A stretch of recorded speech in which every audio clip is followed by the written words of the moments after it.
السلام علیکم ناظرین، یہ کہانی ہے ایک بھوکے لکھپتی کی جو امیر ہونے کے باوجود اسے ایک فقیر کے جھونپڑے پر جا کر کھانا کھانا پڑا۔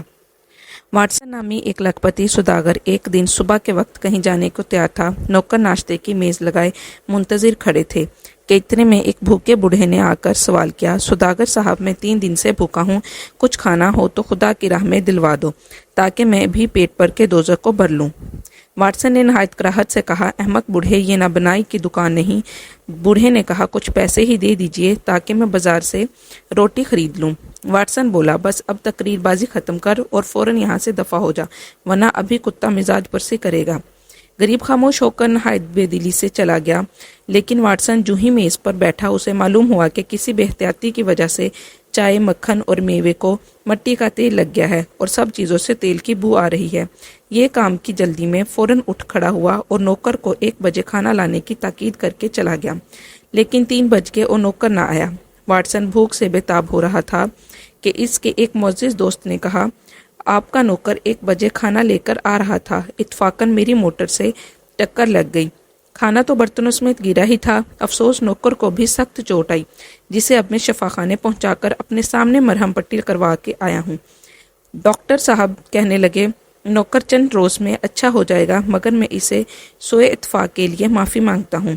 واٹسن دوست کو رخصت کر کے مکان پر آیا اور باورچی کو رات کا کھانا معمول کے مطابق قدرے پہلے تیار کرنے کا حکم دیا، مگر باورچی نے رات کو سر جھکا کر عرض کی، میں کھانا پکا کر ایک معمولی کام کے لیے کمرے سے باہر نکلا ہی تھا کہ واپس آ کر دیکھتا ہوں کہ آپ کے کتے نے سب کھانا خراب کر دیا ہے۔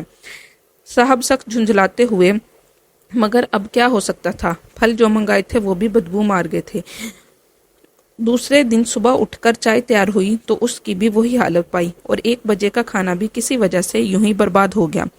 آخر ان باتوں کے در پہ واقع ہونے سے واٹسن کو خیال آیا کہ ہو نہ ہو یہ اسی بوڑھے کے بددعا کا نتیجہ ہے۔ ناچار وہ اپنے ایک دوست کے ہاں کھانا کھانے کے لیے چلا گیا، لیکن جو ہی دوست کے ساتھ کھانے کو بیٹھا، میز پر کھانا رکھتے ہوئے نوکر کا پاؤں پھسل گیا، میز واٹسن پر آ پڑی اور یہ اس کے دوست کی میم صاحب پر گر پڑا۔